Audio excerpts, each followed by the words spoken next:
on reprend les objectifs. Vous devez connaître les bases anatomiques, physiopathologiques et embryologiques du péritoine, même si l'on est un peu compliqué.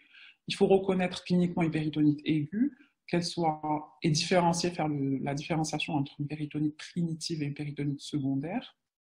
Et il faut que vous connaissiez les signes de gravité enfin, après avoir posé le diagnostic, il faut savoir évaluer les signes de gravité et connaître aussi certaines bases de réanimation qui sont la base du traitement, bien sûr associées à une chirurgie. Et donc, bien sûr, connaître les bases du traitement médico-chirurgical. Donc, je viens de voir que quelqu'un a levé la main. Je ne sais pas si c'est pour une question. Je ne sais même pas où est-ce qu'on voit les trucs. Lever la main. Je ne sais pas si c'est pour une question. On laissera les questions à la fin, peut-être. Parce qu'en fait, ce sera compliqué pour répondre aux questions. Mais on pourra répondre. Alors, c'est quoi ce truc?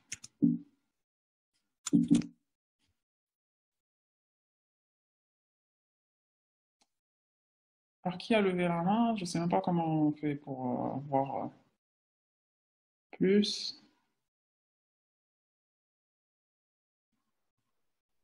Oui, à lever la main. Je vois des gens qui ont levé la main, mais je ne comprends pas pourquoi, en fait. Si vous voulez mettre, mais ne mettez pas lever la main, mais plutôt en question, puisque l'onglet question, je l'ai. Enfin, mais à lever la main, là, j'ai des notes, mais je ne sais pas pourquoi, en fait. Il n'y a pas de question, a priori. Bon, on continue, mais allez, on continue.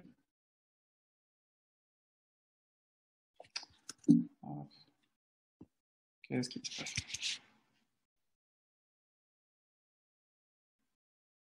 Ok, donc on continue. La physiopathologie, bon, pardon. Alors, donc la base anatomique. En introduction, pardon. En introduction, donc les péritonites aiguës sont définies comme une inflammation aiguë de la totalité ou d'une partie de la sérose péritonéale, sans qu'il y ait, là on l'a dit la dernière fois, sans qu'il y ait obligatoirement d'infection. C'est-à-dire péritonite n'est pas synonyme d'infection.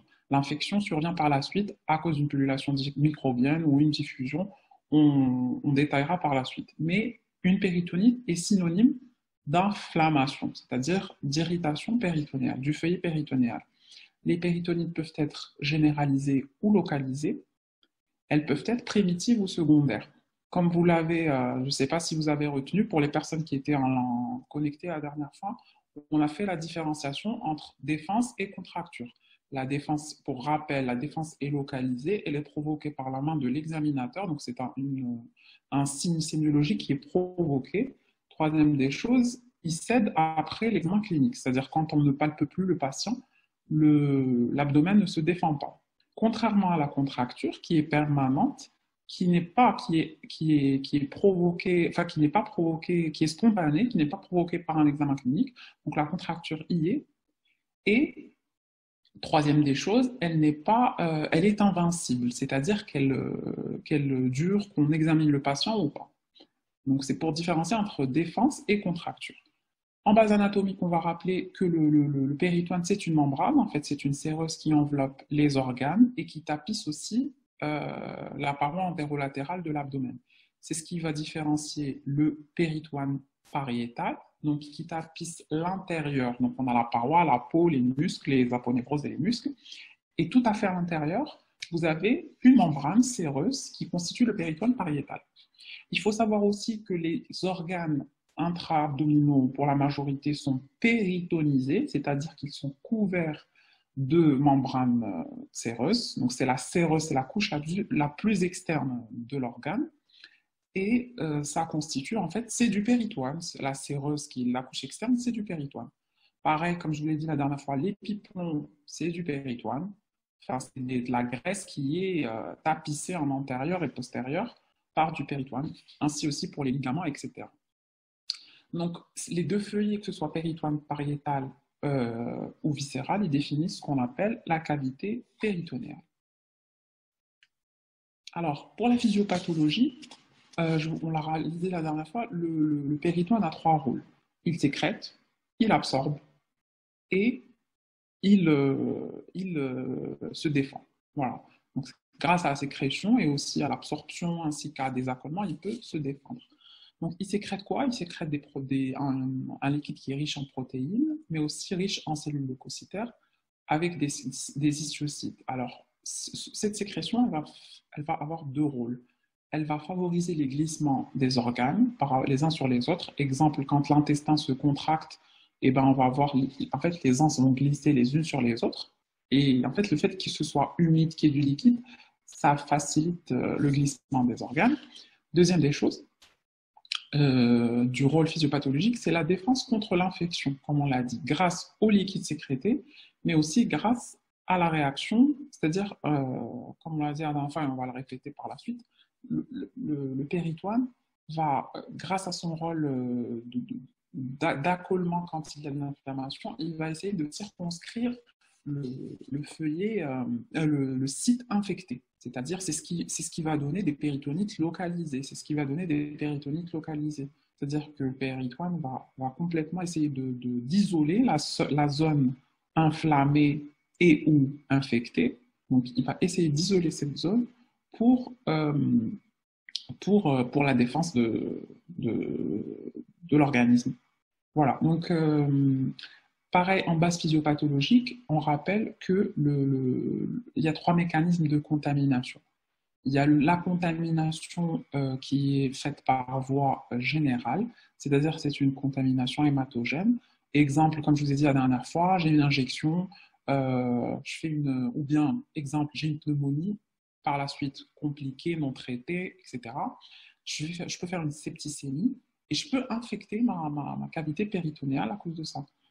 De la même manière, je peux faire, j'ai de l'acide, j'ai une infection lambda, exemple infection urinaire, qui se complique, qui n'est pas traitée, une pyélonéphrite, exemple, qui n'est pas traitée. Je peux faire une septicémie et infecter mon liquide acide. Et donc faire une péritonite, ce sera une péritonite primitive. Donc, deuxième type de contamination, c'est une contamination donc par effraction du péritoine et passage de germes.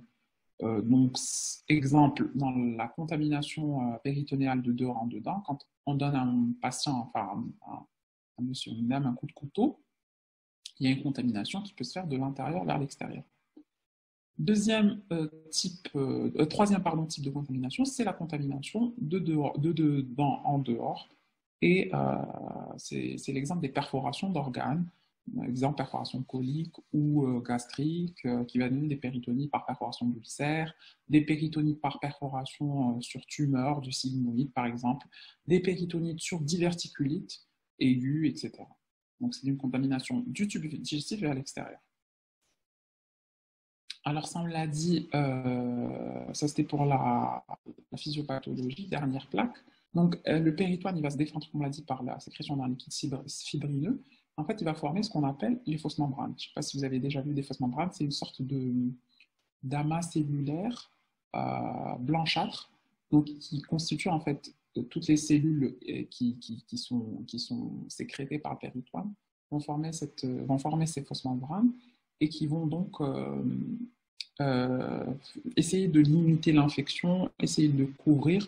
En général, les fausses membranes, on va les retrouver à côté du foyer infectieux. Quand, par exemple, il y a une péritonite par perforation d'ulcère, on va trouver les fausses membranes dans le feuillet, dans les tâches susmésocoliques, c'est-à-dire pas loin de l'estomac, pas loin de la perforation au début. Et après, les fausses membranes, quand plus la péritonite tarde, plus elle dure dans le temps, enfin plus voilà, il y a un retard diagnostique et thérapeutique parfois, et de prise en charge, plus il y a plus elle tarde, les fausses membranes vont augmenter et la péritonite va devenir plus grave. Deuxième moyen de défense, c'est l'accolement des viscères à l'épiplomb apparent, on l'a expliqué tout à l'heure. Donc ça va limiter les foyers infectés. Pareil, là aussi, c'est ce qui va donner les péritonites en deux temps. Exemple, quand il y a une perforation d'organes, ça va donner une péritonite en un temps. Par contre, parfois, c'est tellement bien circonscrit que ça va donner un abcès, une coque, qui peut se rompre secondairement et donner donc ce qu'on appelle une péritonite en deux temps. C'est-à-dire, l'organe va se perforer, le péritoine va bien jouer son rôle, il va limiter les choses, former un abcès, et l'abcès, malheureusement, peut se rompre secondairement et donner une péritonite en deux temps. Alors, on peut avoir des conséquences physiopathologiques à cause de la diffusion donc, dans les péritonites évoluées. On peut avoir des conséquences à cause de la diffusion des toxines, etc. On peut avoir un collapsus cardiovasculaire avec par choc septique et hypovolémique, parce qu'en fait, l'hypovolémie est liée aux pertes. En fait, on est en train d'exsuder, de sécréter beaucoup. Et en fait, le péritoine, quand il y a une péritonite, le péritoine, ses capacités d'absorption ne sont pas les mêmes. Donc, du coup, le patient est en hypovolémie, il est déshydraté, en hypovolémie. En fait, il perd et il ne réabsorbe pas. Deuxième des choses, on peut avoir une défaillance respiratoire. La défaillance respiratoire, je ne sais pas si on l'a dit la dernière fois, mais Malich, on va le dire. La défaillance respiratoire, elle est due à plusieurs choses. Elle peut être due à l'infection, aux toxines, etc. Mais elle peut être due également à l'irritation enfin, elle est due à l'irritation diaphragmatique. Donc, ça va ralentir la course diaphragmatique. Le patient ne va plus respirer dû à non seulement à la douleur, il peut y avoir un site infectieux juste à côté du diaphragme. Et donc, ça va limiter et peut donner une défaillance respiratoire. Troisième des choses, et comme on l'a dit, il y a une hypovolémie et on peut avoir une insuffisance rénale qui sera liée à l'hypovolémie. Donc, pour les péritonites primitives, on va rentrer dans le vif du sujet, il faut savoir qu'elles sont rares. Elles surviennent, on l'a dit, en absence de foyer infectieux intra-abdominal primitif. En général, c'est par inoculation hématogène d'un liquide péritonéal au cours d'une bactériémie, d'une septicémie, etc. Comme exemple le plus courant, c'est l'infection du liquide d'acide qui sera spontanée ou après un geste chirurgical de drainage cirrhotique. Exemple aussi, comme je vous l'ai dit la dernière fois, les dialysés au long cours, pareil, ils font souvent, surtout les dialysés par voie péritonéale, les dialyses péritonéales, ils font souvent, et c'est toujours un peu une arnaque, j'ai envie de dire, pour le chirurgien, qui se fait avoir et opère cette péritonite primitive. Et au final, il finit par refermer le patient sans avoir réglé son problème. C'est-à-dire que les antibiotiques vont régler le problème. Donc, il faut savoir que les germes retrouvés dans les péritonites primitives, en général, c'est le pneumocoque, le streptocoque, le strepto, surtout chez l'enfant, et le bacille Le bacille de coque peut aussi infecter une acide préexistante. Alors, les péritonites secondaires donc, peuvent être dues à une perforation d'un organe creux. Un organe creux, c'est-à-dire le foie, exemple, n'est pas un organe creux. Le rein, déjà, le rein n'est pas un organe intrapéritonéal, il est rétropéritonéal, comme le pancréas, et ce n'est pas un organe creux, c'est un organe plat, donc il n'y a pas ce rond. Donc les organes creux, c'est l'estomac, exemple, le duodénum, le grêle, le côlon, et le rectum sus-douglasien. Donc le rectum sus-douglasien est une portion du tube digestif qui est péritonisée. Sus-douglasien veut dire au-dessus du cul-de-sac de Douglas. Au niveau du cul-de-sac de Douglas, c'est là que s'effectue en fait une réflexion péritonéale. Le péritoine va descendre, tac, il va remonter au niveau de la paroi. C'est ce qui forme le cul-de-sac de Douglas. Le cul-de-sac de Douglas est c'est du péritoine. Et en fait, quand vous faites le toucher rectal, le fameux cri de Douglas qu'on a jamais, enfin, que personnellement, moi, j'ai jamais. Déjà, le toucher rectal, il est il est douloureux, surtout dans les conditions où on le fait. Aux urgences, vous ne pouvez pas vous permettre, pour un patient, de faire un toucher rectal. Vous n'avez ni l'intimité, ni les conditions, donc c'est toucher rectal, sauf pour un syndrome occlusif. Là, c'est systématique. Mais pour un syndrome, exemple, pour un syndrome appendiculaire, une douleur de la fosse iliaque, faire un toucher rectal, franchement, c'est un peu abusé. Enfin, c'est mon avis. Mais je reviens sur ce que j'ai dit parce que ce que j'ai dit va être retenu contre moi. Le toucher rectal dans un syndrome occlusif ou un syndrome subocclusif, ou bien chez un sujet qui présente des rectoragies, ça c'est rectoragie, c'est systématique. C'est-à-dire, il y a plein de patients que vous allez voir au pavillon des urgences qui viennent à un des boissons. Mettez-moi un traitement. Je ne veux pas me faire toucher, je veux pas me faire examiner aux urgences. C'est pas grave, vous pouvez lui dire, venez me voir en consultation, mais ne pas traiter des rectoragies comme si c'était un des hémorroïdes. Or que, voilà, il faut impérativement faire un toucher rectal. Donc, toucher rectal impératif dans les hémorragies digestives basses ou bien syndrome occlusif. Maintenant, quand vous avez un syndrome appendiculaire, une défense localisée, vous allez rarement trouver un cri de Douglas. De toute façon, il va crier dans tous les cas, ça je peux vous le dire. Bref, on revient à nos moutons.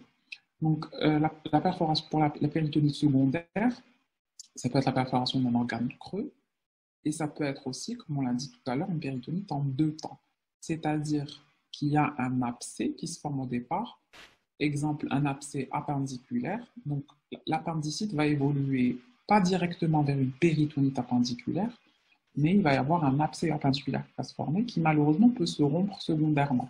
C'est pour ça que les abcès appendiculaires, il faut tout le temps les hospitaliser. Même si vous envisagez un drainage radiologique, le patient, il faut l'hospitaliser. Il faut l'hospitaliser dans un service médico-chirurgical parce qu'à tout moment, il peut évoluer vers une péritonite, même si vous envisagez un drainage radiologique. Je ne sais pas si on vous l'a dit dans votre cours, mais on peut drainer radiologiquement un abcès, mais il faut impérativement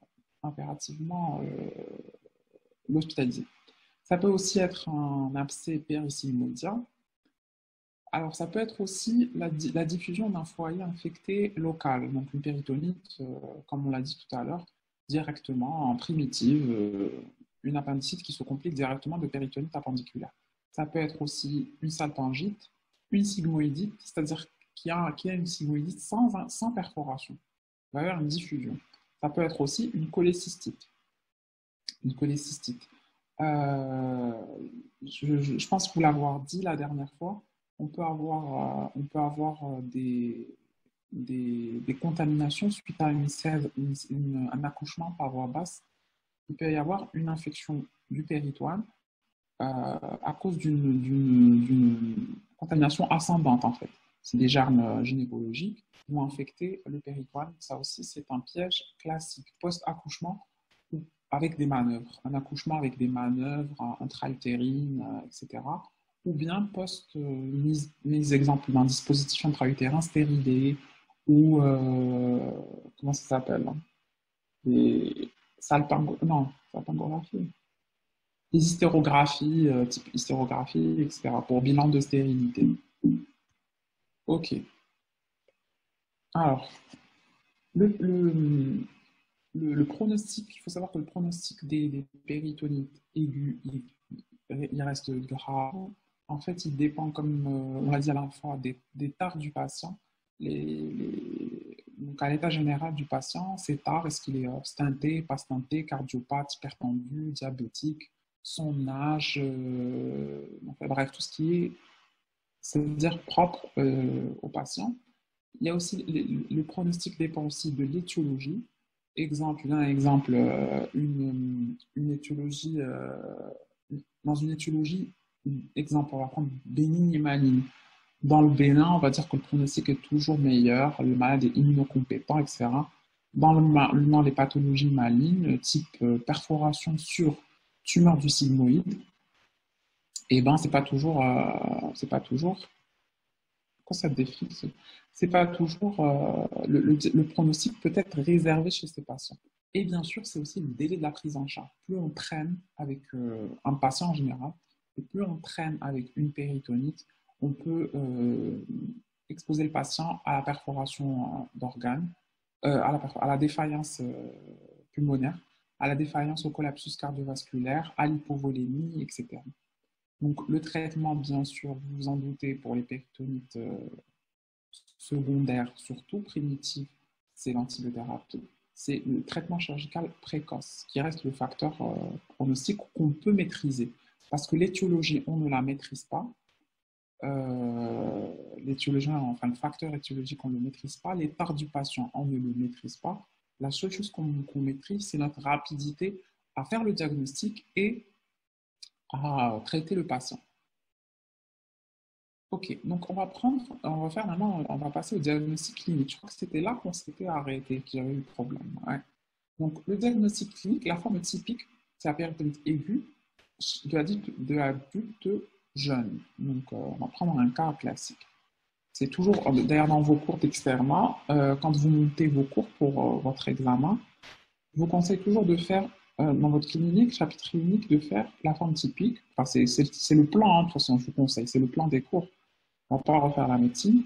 C'est la forme donc, la plus fréquente.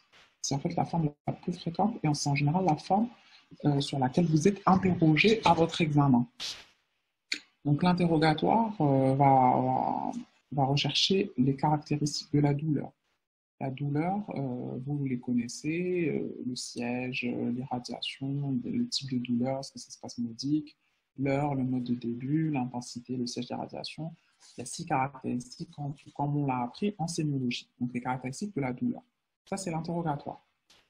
Là, pareil, là, je l'ai pas, ouais, voilà, ça arrive. Donc, les antécédents, c'est ce que je voulais dire. Donc, à l'interrogatoire, on va aussi chercher des signes associés. Est-ce que le malade a des troubles du transit? Est-ce qu'il vomit? Est-ce qu'il a un arrêt des matières et des gaz? Est-ce qu'il y a d'autres signes, des signes gynécologiques, des signes urinaires, la dysurie, la pollakiurie, qui peuvent nous, même si actuellement on a des examens complémentaires qui permettent de poser une étiologie assez facilement, mais en fait, il faut toujours rester clinicien. Même nous, chirurgiens, franchement, c'est assez difficile comme exercice, mais on essaie de rester toujours clinicien, d'évoquer des hypothèses diagnostiques toujours. Donc, je dois avoir le maximum d'informations pour énoncer des hypothèses et par la suite évoquer des diagnostics. Et par la suite, je peux passer à mon examen complémentaire qui va me dire, en fait, l'examen complémentaire, il sert à quoi en médecine? Il sert à me dire, en fait, j'évoque 4 diagnostics. Et bien, ces 4 diagnostics, quand vous faites votre demande de scanner, vous devez les noter. Vous mettez perforation sigmoïdienne, point d'interrogation. Perforation sur diverticulite, point d'interrogation. Voilà les diagnostics que j'évoque. Et le radiologue, dans la mesure du possible et de ce qu'il voit, va vous répondre, voilà, écoute, je vois une masse, c'est une tumeur plutôt qu'une diverticulite. Mais vous, au départ, vous avez annoncé 4 diagnostics, et bien, quand vous rentrez au bloc, vous rentrez avec 2. Vous comprenez? Pareil, l'interrogatoire, il va rechercher les antécédents parce que c'est très important, parce que le pronostic repose en partie sur ça. Donc, toutes les habitudes toxiques, vous connaissez tout ça, les antécédents pathologiques, surtout cardiovasculaires, pulmonaires, digestifs, les antécédents gynécologiques chez la femme, parce que je vous ai dit, on peut se faire arnaquer. Est-ce qu'elle a eu une disposition intra-utérin? Est-ce qu'elle a eu ça? Pareil, les traitements, est-ce que le patient est sous Syntron? Est-ce qu'il prend des anti-inflammatoires non stéroïdiens au long cours, qui peut m'orienter vers une étiologie de perforation sur ulcère? Est-ce qu'il a des antécédents d'ulcère? En fait, il faut poser toutes ces questions. Et bien sûr, est-ce que le malade a déjà été opéré? De toute façon, vous allez voir aussi des cicatrices à l'examen clinique. Alors, l'examen clinique, alors le patient, quand c'est une péritonite aiguë, et dans la péritonite aiguë grave, le patient vient en état septique. D'ailleurs, nous, chirurgiens, je ne sais pas si vous avez remarqué, on dit « Ah, le patient a un faciès septique ». À la tête, en fait, c'est quoi le faciès septique? On n'est pas magicien, hein, c'est-à-dire que le patient est cerné, on voit qu'il a des difficultés à respirer, parfois il a un teint un peu grisâtre, ou bien il y a une érythrose des pommettes, ce qui sous-entend qu'il a de la fièvre, en fait. Donc, dans le syndrome péritonéal, donc la péritonite aiguë grave, il y a un syndrome infectieux sévère, une fièvre qui est souvent élevée, à 39-40. Les signes généraux sont plus ou moins marqués. Donc, dans la péritonite, les signes généraux, contrairement à l'appendicite aiguë, donc, comme on a dit, faciès tiré, il y a une polypnée, et surtout, s'il vous plaît, il y a un réflexe aux urgences. Si vous êtes aux urgences de garde, de mettre la main, tout simplement, mettre la main et prendre le pouls. Le pouls, c'est vraiment, franchement, on néglige ça, mais c'est hyper important. Exemple, une péritonite carabinée chez un patient jeune qui n'est pas taré, le malade, il sera tachycarde à plus de 120. Ça, je peux vous l'assurer. Quand est-ce qu'on peut avoir des malades, il n'y a pas de, quand le malade est taré, quand il y a de l'immunodépression, là, le patient ne peut ne pas être tachycarde et je peux perdre du temps à chercher le diagnostic. Mais là, toujours, il y a le réflexe de prendre le pouls. Même pour la douleur, j'ai envie de vous dire. Quand un patient a réellement mal, il aura un pouls accéléré, au moins 90, 95. Ça sous-entend qu'il a vraiment mal. Donc, et le réflexe aux urgences, c'est simple. C'est vrai qu'on dit, ouais, on n'a pas les moyens, on n'a pas les moyens. Et là, vous avez besoin de 2 doigts, d'une montre, vous calculez le pouls. On peut avoir aussi une hypotension dans les cas évolués. Alors, l'examen clinique. L'examen clinique, donc, il y a les signes généraux qu'on vient d'énoncer, comme on l'a dit, voilà, la fièvre, la polypnée, etc. Et il y a les signes physiques. Donc, les signes physiques, donc, quand on examine le patient, qui est bien sûr, je vous le rappelle quand même, l'examen clinique doit être réalisé dans des conditions enfin, du mieux que vous pouvez, j'ai envie de dire. C'est-à-dire dans comme on l'a appris, pièce réchauffée, éclairée, avec une certaine intimité. Enfin, on essaie du moins, je sais que c'est pas évident aux urgences, mais quand même essayer de faire ce que vous pouvez parce que examiner un patient dans le couloir, examiner un patient avec les portes ouvertes, franchement, c'est pas respectueux déjà, et même dans votre examen, le malade va pas être coopératif. Donc voilà, donc essayez de respecter au maximum tant que vous pouvez les règles d'examen clinique. Et quand vous examinez, pareil, évitez le réflexe d'examiner un patient avec une main comme ça, surtout si on a les ongles longs. Je dis ça pour les filles, on ne sait jamais. Donc évitez surtout de mettre la main comme ça. C'est clair que ça peut en fait engendrer une défense. Donc, essayez d'examiner plutôt avec la main à plat, qui est à plat sur l'abdomen, en respectant les règles, cadran par cadran, en allant de la zone plus douloureuse à la moins douloureuse. Donc, à l'inspection, avant de palper, on peut avoir un ventre plat qui est tendu. On peut avoir un signe qu'on ne note pas souvent, j'ai envie de dire. C'est en fait c'est un abdomen qui est figé, qui ne va plus avec les mouvements respiratoires. Et à l'inspection également, on devra rechercher des anciennes cicatrices qui vont parfois nous guider vers une étiologie, si le patient a eu des antécédents d'ulcères perforés, enfin de chirurgie gastrique pour ulcères, etc. Donc, il faudra avoir les cicatrices et ça va aussi guider notre voie d'abord. Si le patient a une cicatrice xiphopubienne, qu'il a été opéré 5 fois dans sa vie, on ne va pas s'aventurer à l'opérer sous cellule. On ne va pas tenter la celluloscopie. On va y arriver par la suite, parce que la celluloscopie fait partie du traitement, enfin, c'est une voie d'abord du traitement des péritonites aigus. Alors, quand on palpe, donc ça c'était l'inspection, à la palpation, comme je vous l'ai dit en début de cours et que je vous ai dit ça la dernière fois, donc le patient, il se contracte dans la péritonite aiguë généralisée. La péritonite aiguë généralisée, on dit, ouais, il a un ventre de bois. Après, bon, ventre de bois, pareil, on n'en palpe pas des masses, même si le patient est en péritonite. Le patient peut se défendre, mais ce sera une défense généralisée. Et ça, c'est l'équivalent d'une contracture. C'est-à-dire ce que j'ai envie de dire, la contracture rigide, comme c'est écrit ici, tonique, permanente, invincible, douloureuse, généralisée, qui réalise un ventre de bois, ça existe. Ça existe. Mais on ne la trouve pas tout le temps. Franchement, on ne la trouve pas tout le temps. Ça, c'est sur le plan pratique. Dans vos QCM, vous répondez généralisé, machin, ventre de bois, etc. C'est le signe clinique qui est quasiment pathognomonique de péritonite aiguë. Mais dans le sens où il ne faut pas négliger les défenses qui sont localisées à 2-3 cadrans abdominaux. Ça peut être aussi évocateur de péritonite aiguë et c'est ce qu'on retrouve souvent dans notre pratique quotidienne. Donc au début, la contraction peut être défense, c'est-à-dire localisée, et par la suite, la douleur provoquée, elle peut orienter bien sûr le diagnostic étiologique.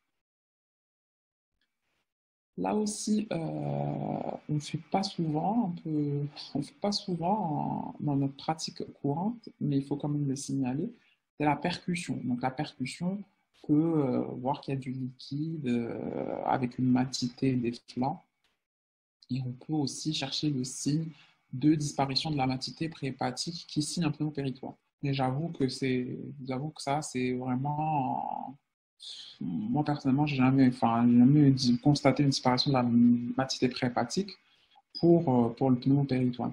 Donc c'est des signes vraiment qui sont secondaires. L'auscultation, par contre, l'auscultation peut montrer, c'est assez intéressant d'ausculter un abdomen parce que ça peut montrer des bruits intestinaux qui sont diminués ou abolis.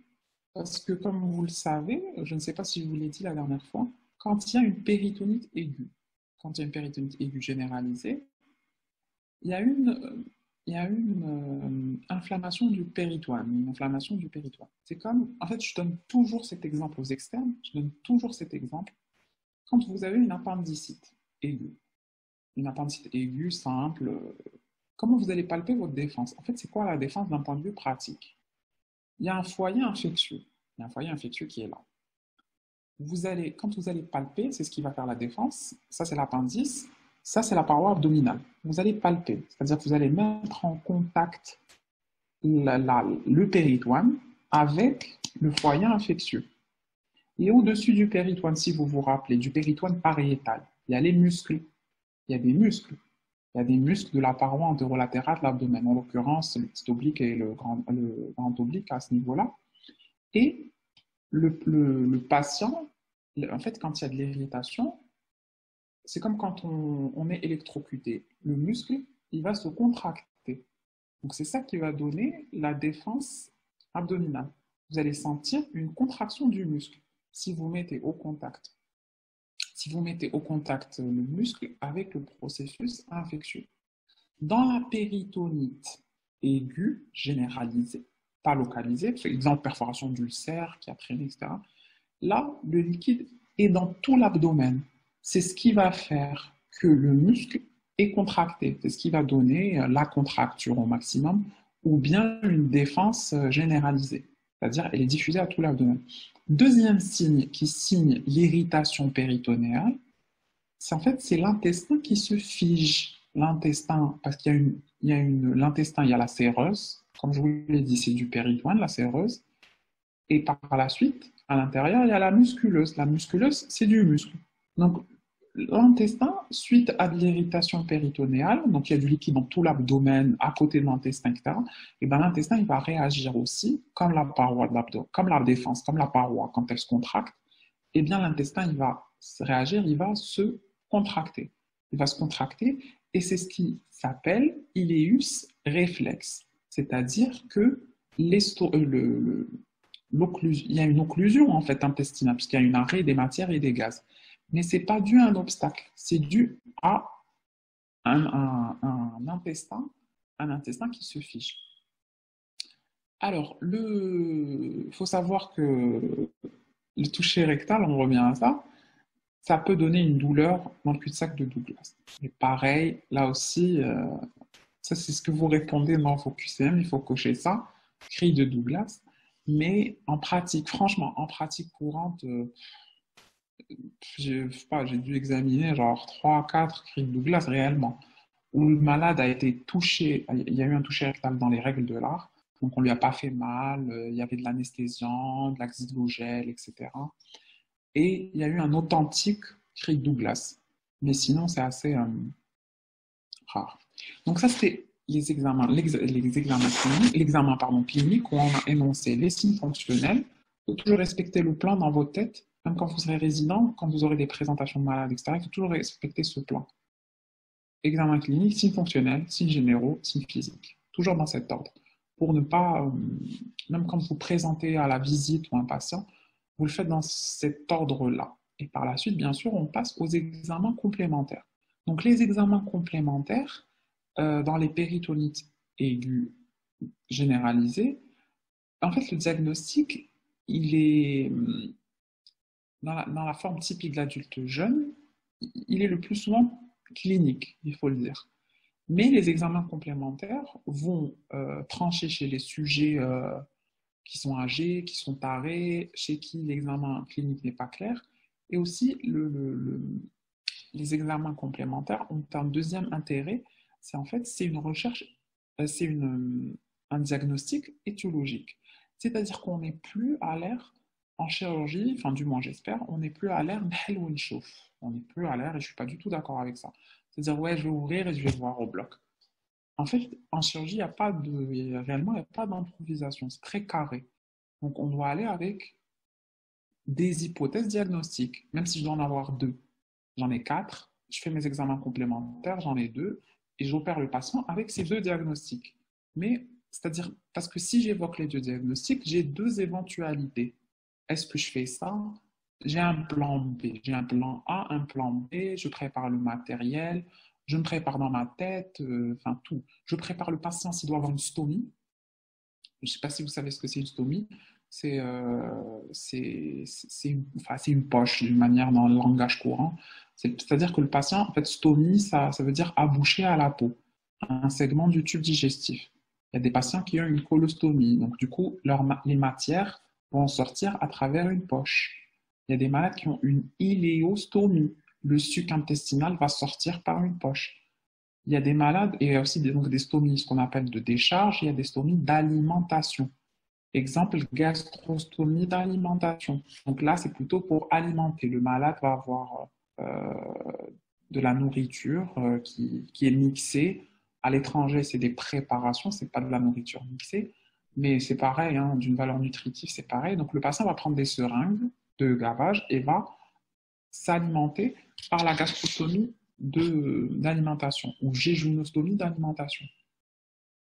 Par contre, l'iléostomie, c'est des iléostomies de décharge, c'est-à-dire que c'est en court-circuitant le tube digestif ou en mettant patient stomie. Mais bon, ça, c'est pas le sujet.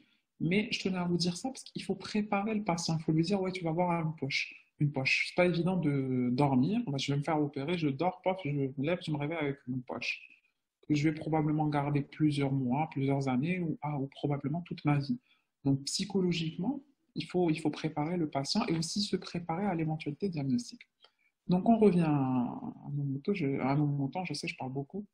Donc les examens complémentaires, tout d'abord, on a les examens biologiques. Quand on a une péritonite aiguë, je vous ai dit, c'est de l'inflammation. On peut avoir une hyperleucocytose. En général, quand l'hyperleucocytose est là, elle est à plus de 15 000 de blanc, à plus de 15 000. C'est-à-dire, on tourne à 19 000, parfois 26 000, 20 000, on parle jusqu'à 30 000 de blanc, hein, 30 000 de globules blancs dans les péritonites aiguës généralisées. Il y a aussi, là, je n'ai pas noté, malheureusement, je ne sais pas pourquoi ça a sauté, il y a aussi la CRP, la C-réactive protéine. Et franchement, on ne la fait pas pour tous les patients, il ne faut pas la faire pour tous les patients parce que ça coûte cher et quand on en a besoin, c'est compliqué de ne plus trouver de réactifs, ça nous arrive souvent.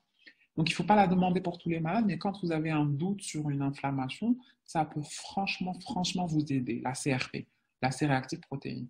Donc, en général, c'est une CRP qui n'est pas, c'est pas une CRP à 20, hein, péritonite. C'est une CRP qui sera supérieure à 6, ça c'est sûr, mais ce sera une CRP à 180, à 200, parfois à 300. Donc, la CRP, c'est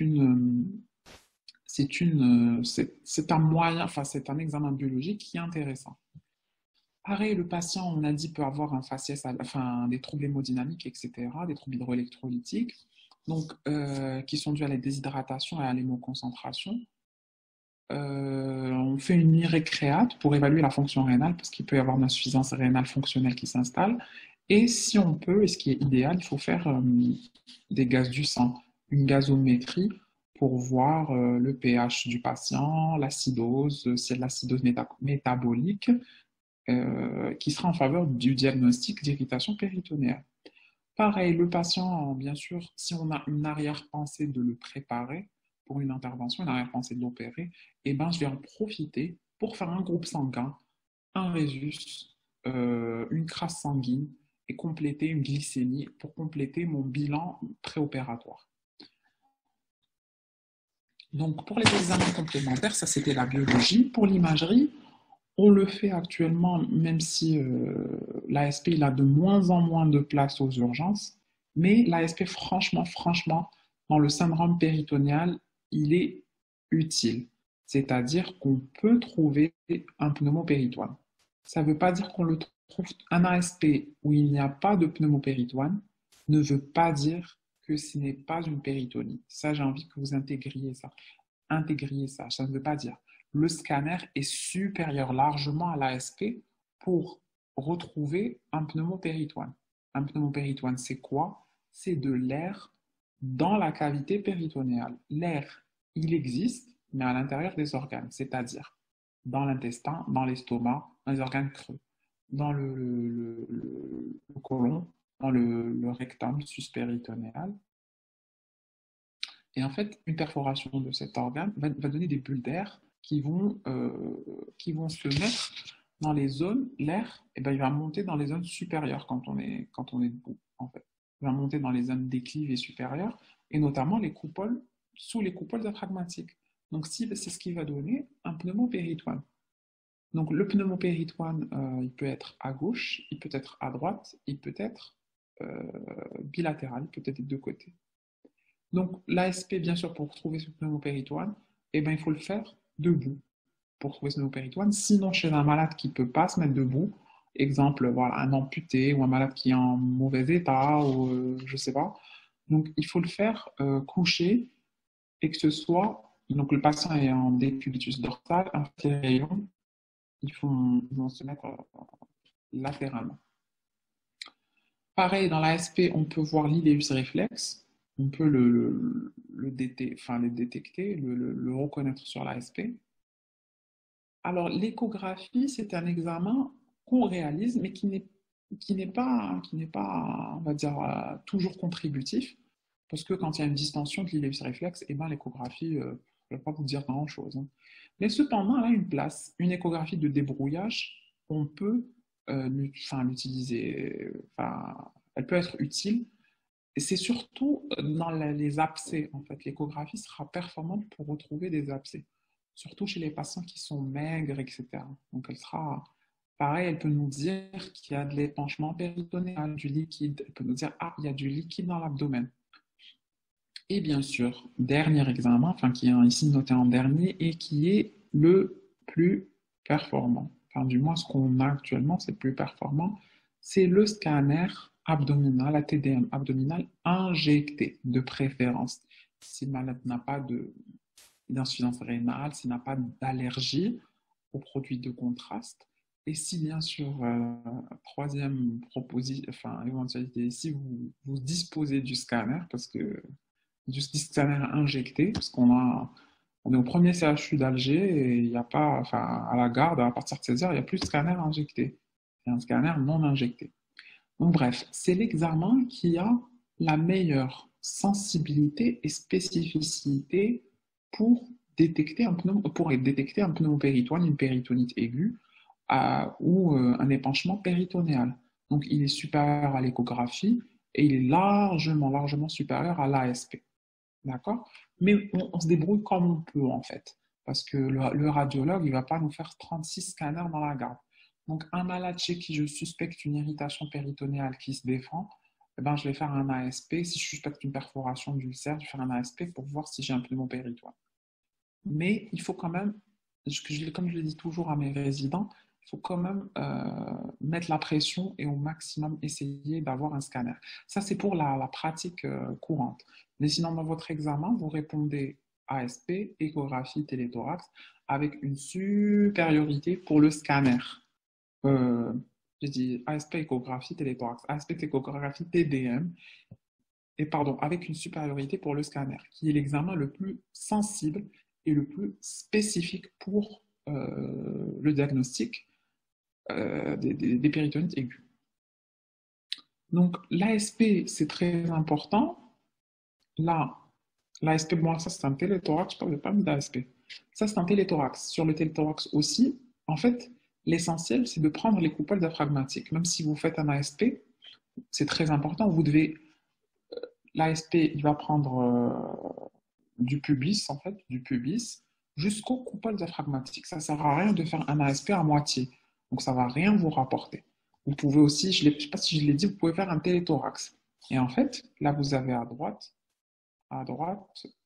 donc à droite, je n'ai pas mon curseur, à droite, vous avez une clarté. Donc, à la radio, c'est une clarté, c'est la bande noirâtre. Donc, à droite, la bande noirâtre qui est synonyme de pneumopéritoine. Donc là, c'est à droite, c'est entre le foie et la coupole diaphragmatique. Mais parfois, on peut avoir, et on se fait souvent arnaquer, ça je peux vous dire, beaucoup de résidents sont passés à côté de pneumopéritoine à gauche. Parce qu'en fait, il y a la coupole diaphragmatique et il y a la poche aérienne gastrique. À gauche, vous avez ici la poche aérienne gastrique. Et en fait, parfois, vous avez une petite bulle d'air vraiment juste au-dessus de la poche aérienne gastrique. Franchement, on se fait arnaquer assez souvent. Donc là, c'est un ASP en décubitus latéral. J'ai dit dorsal tout à l'heure. Je ne sais pas pourquoi j'ai dit dorsal. Latéral, pardon. Je suis complètement latéral. Donc vous mettez le malade en décubitus latéral, comme ça. Comme ça. Pas en décubitus dorsal, en décubitus latéral. Et vous faites une radio. En fait, l'air va monter, pareil, va monter en haut. Donc vous avez l'air qui est la clarté là, qui est dans l'hémi-thorax, l'hémi-abdomen. Alors là, c'est la forme typique avec les examens complémentaires, etc. Et en fait, comme je vous l'ai dit, la forme typique, il y a les formes cliniques, les formes qu'on voit un peu moins souvent. Donc, il y a les formes, et ça, franchement, c'est une question d'examen. Je m'en rappelle très bien, en 2008, quand j'étais externe comme vous, j'ai eu cette question par le docteur Layada à l'examen, c'est la péritonite asthénique. La péritonite asthénique, c'est en fait c'est une péritonite qui survient chez les patients âgés, immunodéprimés, c'est des formes. Chez des patients qui sont sous corticoïdes au long cours, en mauvais état général, immunodéprimés. Et en fait, chez ces patients, en fait, l'examen clinique est pauvre. L'examen clinique est atténué. Ah, 2 secondes. Alors, l'examen clinique, il n'y a pas une prédominance des signes cliniques. Par contre, les signes généraux peuvent être au premier plan. Le malade peut venir vraiment avec une polypnée, une insuffisance respiratoire, peut-être en état de choc avec un choc hypovolémique avec de l'insuffisance rénale. Il peut faire de la fièvre. En fait, bref, il faut que vous reteniez dans les formes à symptomatologie péritonéale atténuée. C'est comme ça qu'on les appelle. C'est la forme asthénique, mais en fait, c'est une symptomatologie péritonéale atténuée. C'est la dénomination la plus euh, juste. Donc, c'est des patients, comme je vous ai dit, en mauvais état, etc. Et il y a une prédominance des signes généraux. Donc, des signes généraux, on peut avoir des signes d'occlusion intestinale dans ces formes. L'iléus réflexe peut être au premier plan. C'est-à-dire que le patient, il vient, il vous est présenté comme étant un arrêt des matières et des gaz, avec un météorisme, etc. Mais c'est en fait une péritonite chez un sujet en mauvais état, etc. Donc pareil, là aussi, on fait un toucher rectal, enfin un examen clinique avec un toucher rectal. Pour le moment, je ne sais pas pourquoi j'ai mis ça. Et on fait le diagnostic avec un scanner, pas SP Echo, mais plutôt un scanner. Et il faut faire une laparotomie, bien sûr, en cas de doute. Alors, deuxième forme clinique qu'on va citer, c'est les péritonites localisées. Donc, comme on l'a dit tout à l'heure, le péritoine, quand il fait bien son travail, le foyer infectieux, peut être circonscrit, des organes digestifs et donc limiter la diffusion péritonéale. Donc, clinique, je peux avoir une forme oscillante, en fait. Une fièvre, pardon, oscillante. Le patient fait de la fièvre, puis s'arrête, il revient aux urgences. En signes généraux, eh ben, je peux avoir un faciès pareil, altéré, avec une hyperleucocytose. Une hyperleucocytose, là aussi, ça ne trompe pas. À l'examen clinique, la douleur, elle peut être localisée à un cadran. Exemple, le creux épigastrique, si c'est une perforation d'ulcère. l'hypochondre droit si c'est une péritonite biliaire, la fosse iliaque droite si c'est une péritonite appendiculaire, la fosse iliaque gauche si c'est une diverticulite, l'hypogastre si c'est une rupture d'un pio salpinx. Tout dépend le siège donc de l'infection. Donc là, c'est pour les péritonites localisées. Donc là, pareil, c'est pas, il faut aller se précipiter pour aller opérer. Donc, je crois que c'est les deux dernières, enfin les avant-dernières plaques avant le traitement qu'on va bientôt finir. Donc, selon les causes, les causes, donc les causes, on va donner des tableaux cliniques et aussi diagnostiques. Donc, exemple pour la perforation d'ulcère gastro-duodénal. C'est la question typique que vous allez avoir à votre examen. Enfin, vous pouvez avoir. En fait, c'est une perforation d'ulcère gastrique et ou, enfin, pas et ou duodénal, pardon, une perforation gastrique ou duodénale. Et en fait, duodénale le plus souvent, et ça siège au niveau le plus souvent. Alors, c'est la forme typique, c'est la face antérieure ou supérieure du bulbe duodénal. Ça ne veut pas dire que récemment, il y a 2-3 jours, ma collègue a opéré typique une perforation postérieure du duodénum, une perforation d'ulcère postérieur qui n'était pas bouchée. Et en fait, voilà, ça existe. Plus souvent, c'est la face supérieure ou antérieure du bulbe. Alors, cliniquement, le patient a des antécédents d'épigastralgie ou il a des antécédents de gastrite connus, c'est-à-dire qu'il a fait une fibro, ou il a des antécédents d'ulcère connus. Il y a une notion de prise d'AINS au long cours. Le patient signale une douleur épigastrique en coup de poignard au début et par la suite qui va se généraliser. Alors le diagnostic, le pneumopéritoine est présent dans 50 à 75% des cas. Donc c'est ça qui va aider un peu le diagnostic.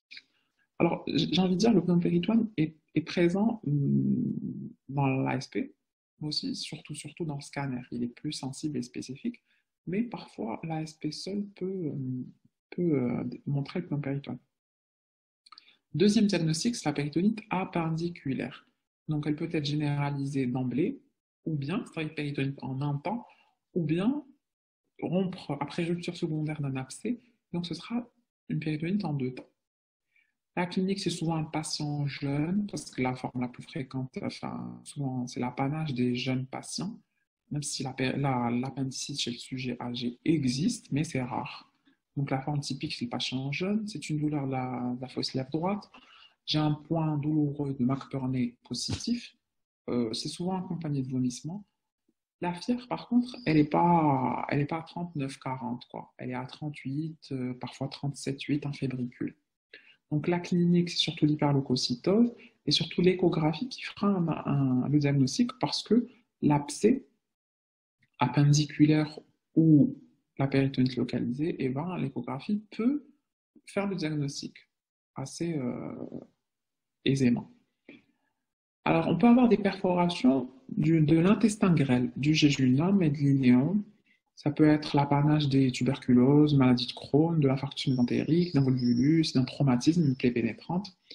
Donc là, pareil, je peux avoir des douleurs abdominales, des troubles du transit, tout dépend de la pathologie. Et là aussi, je peux avoir l'ASP, un pneumopéritoine à l'ASP, je peux avoir une échographie qui me dit ça, mais encore une fois, c'est surtout le scanner qui va faire le diagnostic.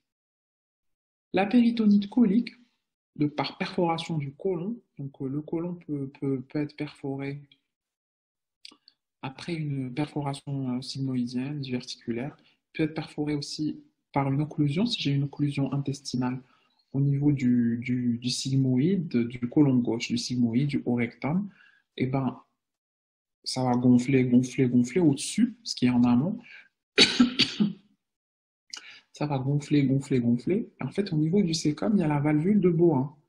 La valvule de Bowen, elle est le plus souvent continente, c'est-à-dire qu'elle ne va pas laisser passer l'air vers le haut, vers l'intestin.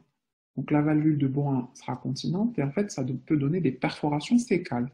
Donc l'air n'a plus où passer, donc ça peut donner une perforation du cécum suite à une occlusion du côlon gauche. Ça, je suppose que vous l'avez fait dans votre cours.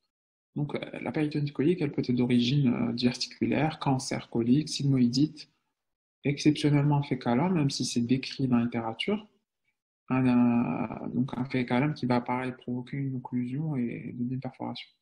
Donc c'est une pectorine stercorale. Le tableau septique est assez prédominant parce qu'en fait les germes sont déjà présents. Donc il y a les signes et parfois on peut avoir même des signes de choc assez rapidement.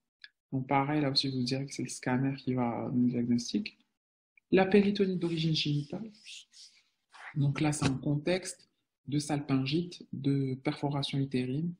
C'est une femme en période d'activité génitale, ne pas toujours penser à faire le toucher vaginal, qui peut parfois vous donner des signes d'infection, montrer un doigtier fétide, etc. Et souvent, le diagnostic est assez compliqué hein, dans les péritonites d'origine génitale. Et la malade se retrouve très souvent au bloc sans avoir de diagnostic dès le départ. On termine avec les péritonites biliaires, c'est dans les cholécystites évoluées, etc. Donc, c'est souvent l'échographie qui fait le diagnostic. Là, c'est une particularité, j'ai envie de vous dire, c'est la péritonite post-opératoire. Alors, la péritonite post-opératoire, c'est quoi? Juste une petite précision pour que vous le sachiez. Donc, en fait, c'est une péritonite qui survient après une intervention chirurgicale. Et en général, c'est quoi? C'est à cause d'une désunion anastomotique. C'est-à-dire qu'il va y avoir une désunion de l'anastomose. Il va y avoir une fuite. Parce qu'en fait, en général, quand on opère, on peut faire une résection, je coupe et je rétablis le tube digestif. Donc, je fais une anastomose. L'anastomose peut, ce qu'on appelle, lâcher. Lâcher, c'est-à-dire qu'il n'y a pas de cicatrisation pour diverses causes. On ne va pas rentrer dans les détails. Pour des causes générales, locales, pour des causes techniques parfois aussi. Donc, il peut y avoir un lâchage anastomotique, une désunion de l'anastomose, et là, ça donne ce qui s'appelle une péritonite post-opératoire. Et en fait, ça peut être. C'est pareil, le diagnostic, il est souvent assez compliqué, surtout si on ne surveille pas son malade, ce qui est une chose qui n'est pas bien du tout. Il faut surveiller ses malades, être avec eux, les examiner en pluri-quotidien. Et donc, c'est souvent le scanner qui fait le diagnostic, mais parfois c'est des signes évidents. Et le pronostic est souvent réservé, surtout chez les patients âgés. On va arriver au traitement. Donc, la prise en charge du péritonite aigu généralisé est tout d'abord, c'est une urgence de réanimation, c'est une urgence médico-chirurgicale. C'est-à-dire, si vous allez au bloc directement sans réanimer votre patient, ça n'a strictement aucun intérêt. Le patient aura un taux de mortalité qui peut franchement augmenter. Donc, en fait, il faut d'abord préparer un minimum, vraiment un minimum, si vous disposez de 20 minutes, le temps de faire le bilan, etc. Il faut préparer le patient. En fait, préparer le patient, c'est, j'ai envie de dire, respecter l'ABCNN, comme on a appris quand quand j'étais dans l'externe, on a appris l'ABCNN, c'est-à-dire airway, breathing, cardiovasculaire, neurologique, métabolique. Donc, c'est-à-dire, je règle tous ces problèmes dans cet ordre. Si le malade ne peut pas respirer, eh ben, je vais l'intuber. Si le malade a des troubles respiratoires, eh ben, je vais lui donner des corticoïdes, etc. Si le malade sur le plan cardiovasculaire, eh ben, s'il est déshydraté, je vais le remplir. S'il a une hypovolémie, je vais le perfuser avec ce qui est nécessaire. S'il a des troubles neurologiques, eh ben, je vais essayer de les corriger. Ben, voilà. Et s'il y a des troubles métaboliques, pareil, je vais les corriger. Donc, la sonde nasogastrique, on peut mettre une sonde nasogastrique s'il y a un iléus, mais attention, la sonde nasogastrique, c'est à double tranchant. Si vous suspectez une péritonite par perforation d'ulcère, beaucoup d'auteurs préfèrent ne pas mettre de sonde nasogastrique. C'est-à-dire, si je suspecte une perforation du tube digestif haut, voilà, on peut s'en passer et la mettre au bloc ou après ouverture chirurgicale, après avoir opéré le patient.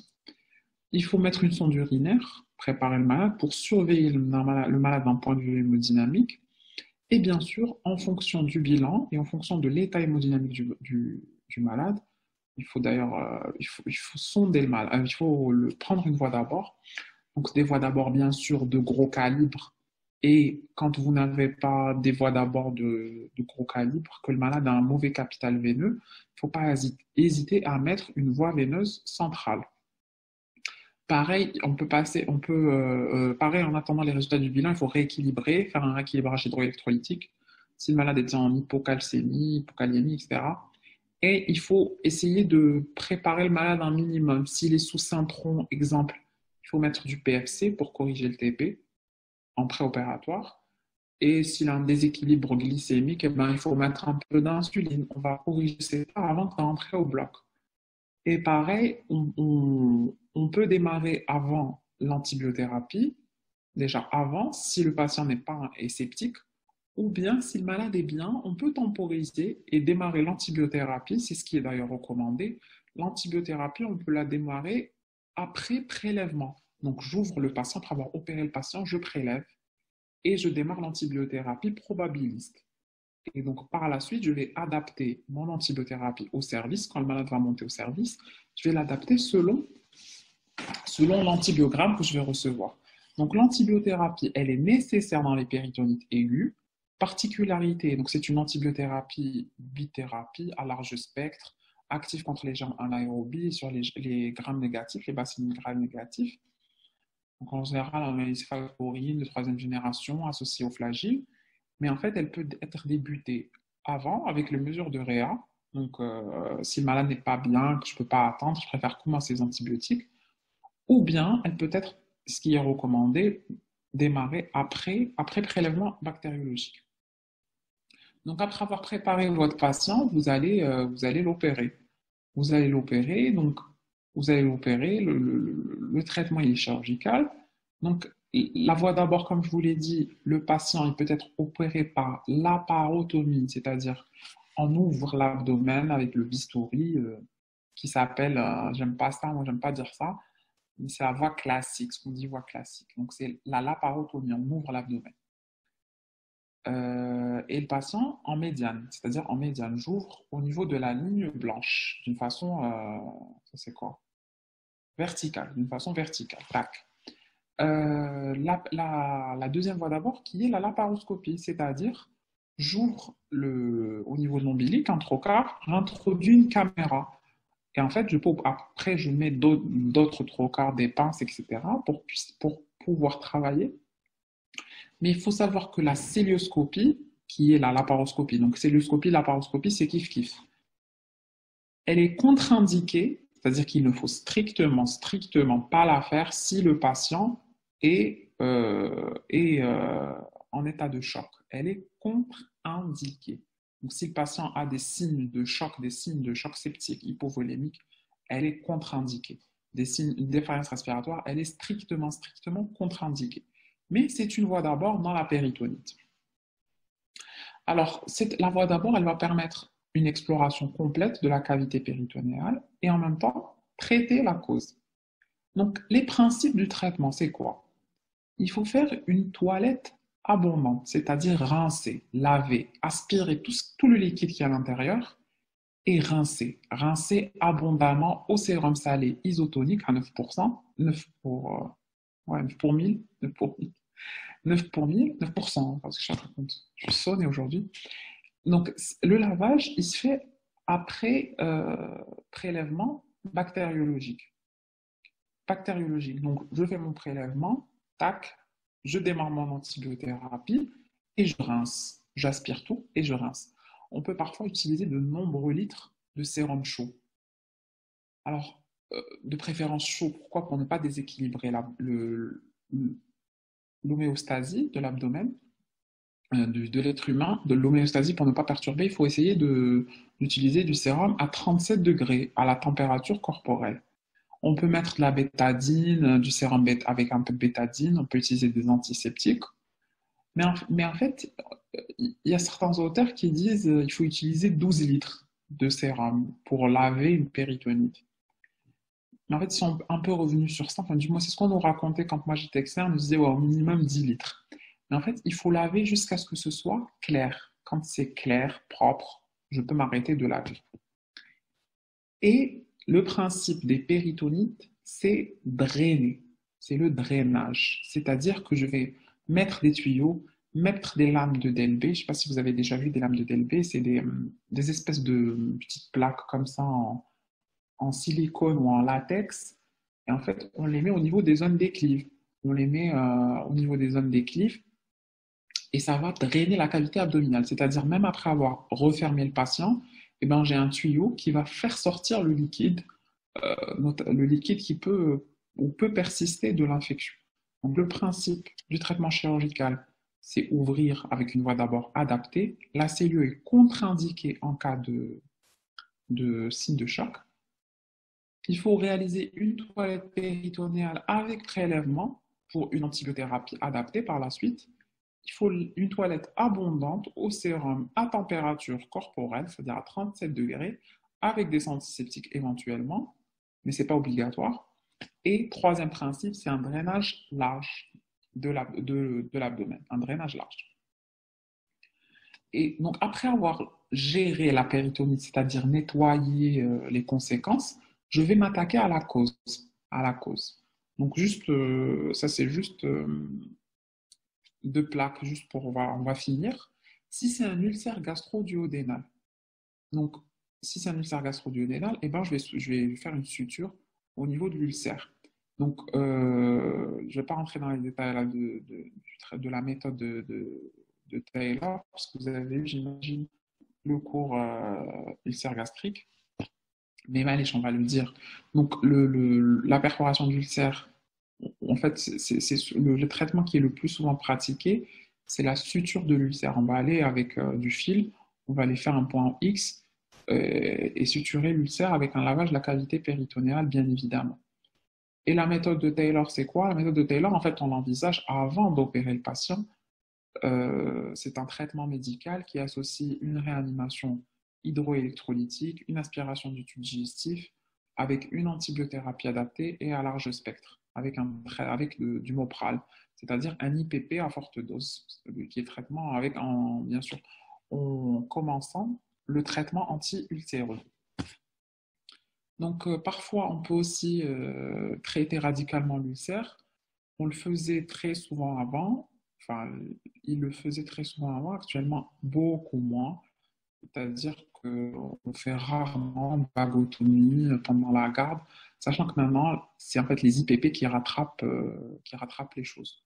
On se limite le plus souvent à suturer l'ulcère et ne pas faire un traitement radical de l'ulcère, parce qu'actuellement, le traitement médical de l'ulcère, hein, il y a eu une révolution, j'ai envie de dire, avec les IPP. Donc, deuxième cause étiologique, c'est péritonite appendiculaire. Eh bien, qu'est-ce qu'on va faire? On va drainer et compléter l'appendicectomie. Pourquoi on dit compléter? Parce que c'est souvent un appendice qui est déchiqueté, très inflammatoire, etc. Donc, je vais enlever le moignon si j'arrive à le retrouver, parce que c'est pas souvent pas souvent évident de le retrouver. Donc, si on retrouve un moignon, on va faire une appendicectomie complétée et bien sûr laver la cavité péritonéale.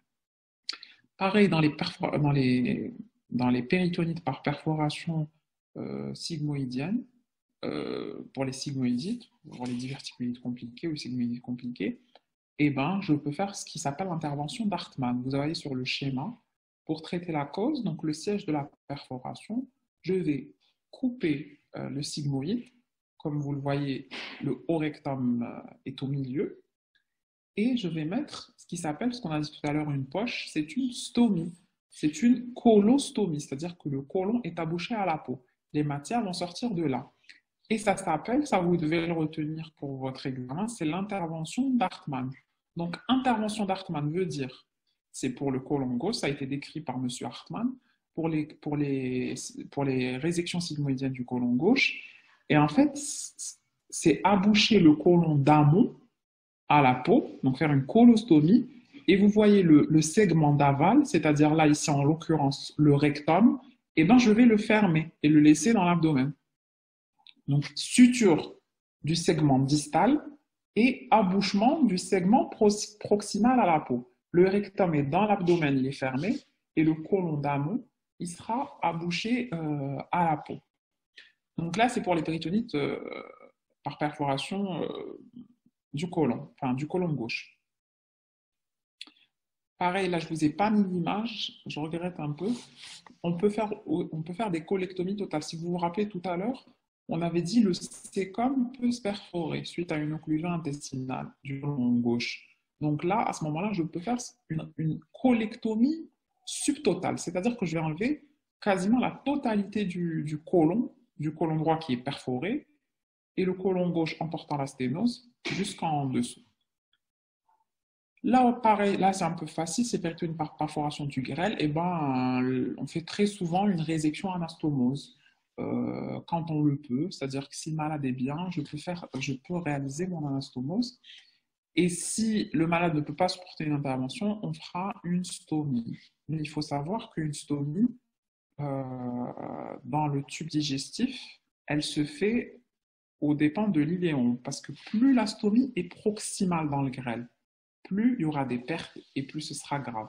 Et ça peut entraîner, si on l'a fait en moins d'1,50 m de l'angle du duodéno-jéjunal, donc au niveau du jéjunum, si on fait une stomie à ce niveau-là, ça s'appelle un syndrome du grêle court et c'est une catastrophe nutritionnelle pour le patient. Et en général, il décède très rapidement par perte hydroélectrolytique, troubles de vitamines. Enfin, il y a un défaut d'absorption. Le grêle, quand le grêle ne fait plus son rôle, il y a un défaut d'absorption et c'est ça qui est problématique. Dans les péritonites biliaires, donc, qu'est-ce qu'on fait? On fait une cholécystectomie. Ben, on enlève la vésicule, on lave, on draine et bien sûr, après avoir fait des prélèvements. Voilà, donc on a fini. On va s'attaquer aux questions. Alors, première question. Je vais mettre pas en plein écran parce que... Alors, première question. S'il vous plaît, docteur, l'insuffisance rénale est-elle réversible après péritonite primitive? Alors, comme dans les péritonites, dans les insuffisances rénales, la péritonite peut être, l'insuffisance rénale peut être réversible si elle est prise en charge précocement. C'est la même chose parce que c'est au départ, si le malade n'a pas de problème rénal, n'a pas de problème préexistant, c'est de l'insuffisance rénale fonctionnelle. Mais malheureusement, si on traîne, elle peut devenir organique et là, c'est franchement dramatique. Dramatique pour le patient et le pronostic sera encore plus compliqué. Alors, Atika Achir. Alors, c'est quoi une polachyurie? Alors, une polachyurie, c'est des troubles de la miction. En fait, c'est une tendance à aller très souvent à uriner plusieurs fois. C'est-à-dire que c'est polachyurie. Le malade urine plusieurs fois Il y a en fait des troubles de la miction. Le malade va urine, il réurine, enfin, etc. Il y a des troubles de voilà, enfin, il y a une dysurie. Voilà. C'est un des troubles urinaires. Merci, docteur, vous êtes génial. Merci. Alors, est-ce que la stomie est permanente? Ça dépend des cas. La stomie peut être. Tout dépend de l'étiologie pourquoi on a fait une stomie. Est-ce qu'on a fait une stomie parce que le malade est en occlusion sur un cancer, en carcinose? C'est un cancer qui ne sera jamais traité, enfin qui n'aura pas un but curatif, et bien le patient il va garder sa stomie. Il n'y a aucun intérêt à le rétablir. Par contre, tout dépend. Tout dépend en fait de l'étiologie. La stomie, tout dépend le cas, l'étiologie du patient. Est-ce que c'est bénin, malin? Est-ce que je peux rétablir? En fait, c'est assez compliqué. Enfin, c'est assez compliqué. C'est assez voilà, il faut voilà. Très bien. Donc spectateur anonyme, c'est gentil. Pourquoi on aura une acidose métabolique? Alors, on a une acidose métabolique, c'est tout simplement parce qu'en fait, j'ai de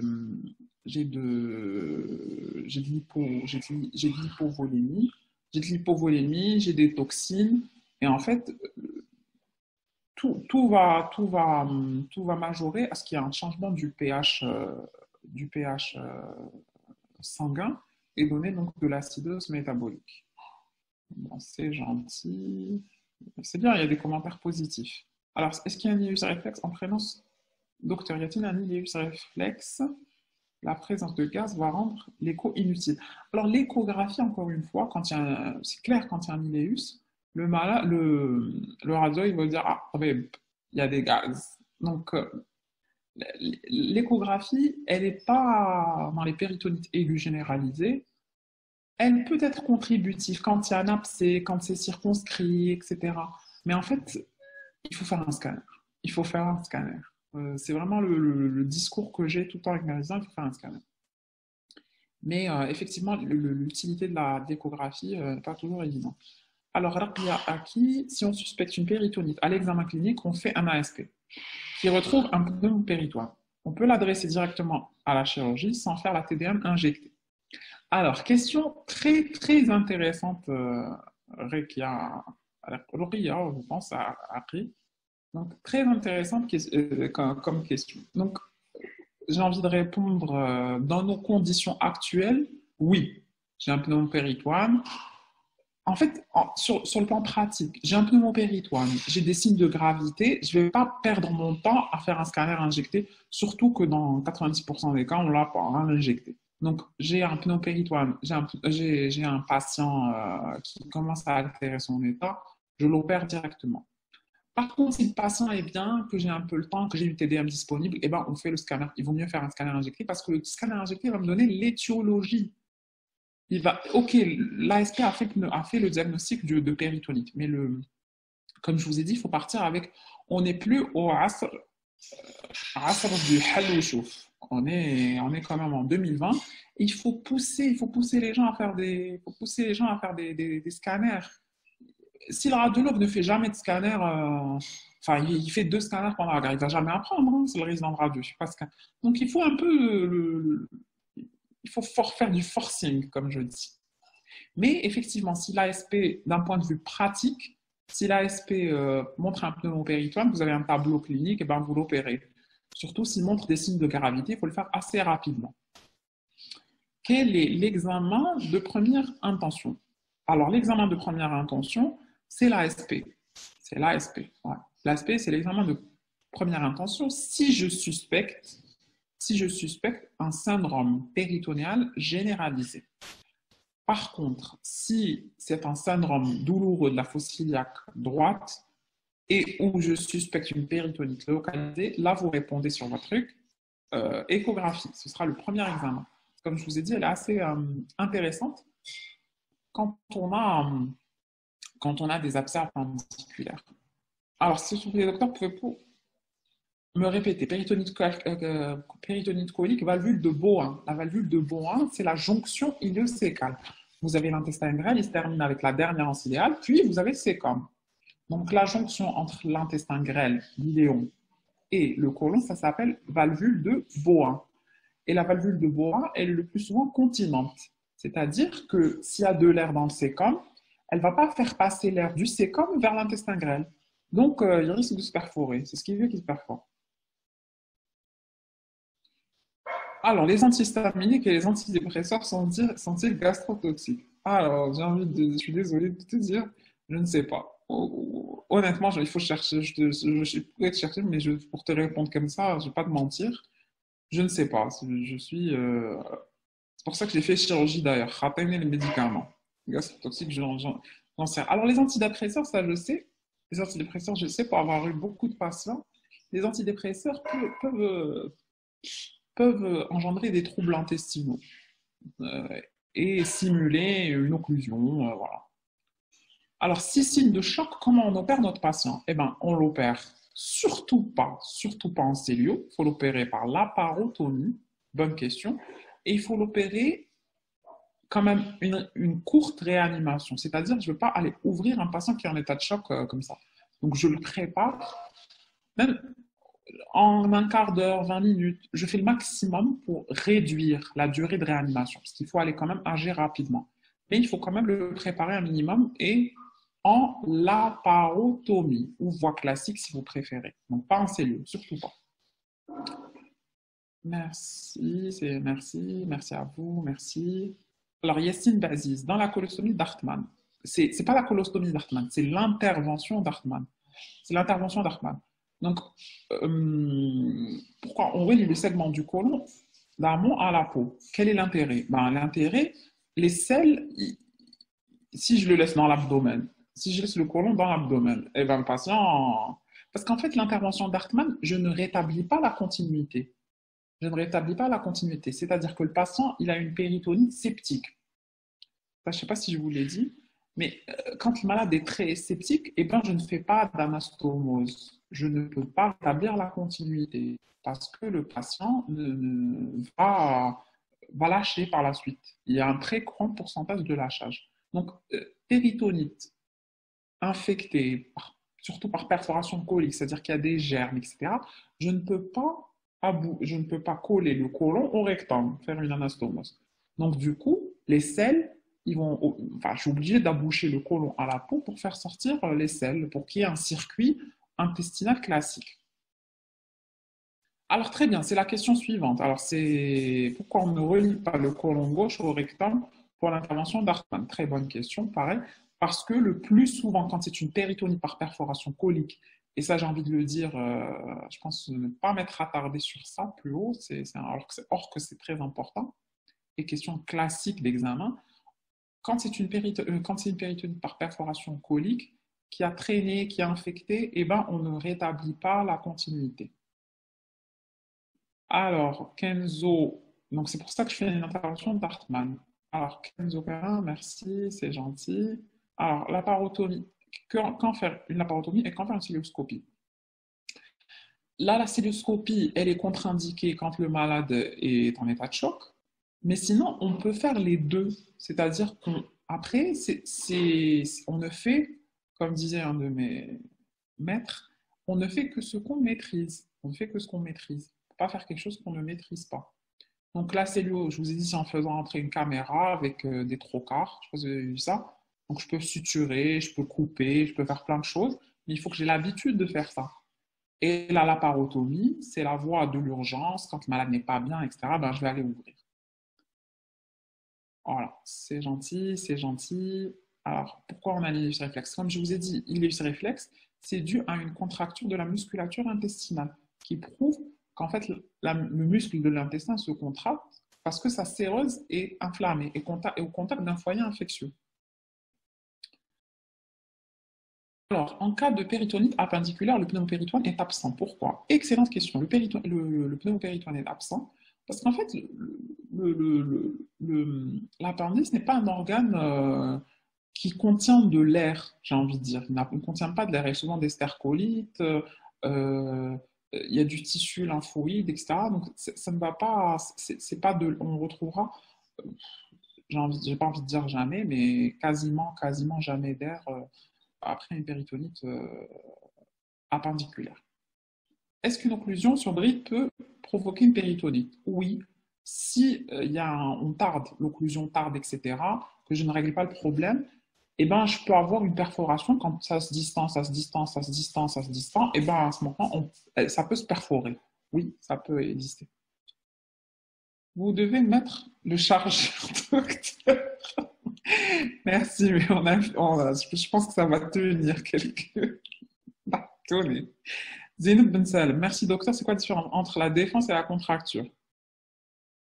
Alors, je vous l'ai dit, non, non, madame Zenoub Ben Salem. La contracture et la défense, je vous ai dit, la défense est localisée, elle est transitoire, et elle est provoquée par la main de l'examinateur. La contracture, elle est généralisée, elle est permanente et elle est invincible. Voilà. C'est pas l'état normal, pas du tout, c'est pas un état normal, hein. Merci, merci. Péritonite stercorale, c'est une péritonite avec du caca. C'est une péritonite avec des selles. C'est-à-dire que c'est dû à une perforation du côlon ou du rectum. C'est ça la péritonite stercorale. Quel est l'examen de référence? L'examen de référence dans les péritonites aiguës pour l'étiologie, enfin pour le diagnostic et l'étiologie, c'est le scanner injecté. Ça va, l'examen de référence. Merci, merci. Pourquoi la laparoscopie est contre-indiquée dans les chats chocs? Alors, la paroscopie, il y a des contre-indications, à ne pas rentrer dans les détails, parce que c'est un peu DREA. Si vous voulez, on en parlera un autre jour, quand vous viendrez faire votre stage pratique.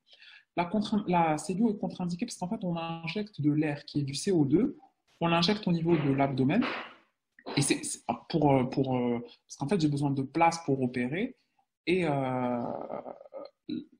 le fait d'injecter les gaz, l'abdomen va gonfler, et ça peut ça peut, ça peut engendrer une toxicité pulmonaire, cardiovasculaire, etc. C'est même contre-indiqué dans des états pulmonaires. Il y a certains patients qui ne supportent pas de se faire opérer sous cellulose à cause de problèmes pulmonaires. Donc, quand il y a un état de choc, je ne vais pas risquer la vie du patient en injectant du CO2.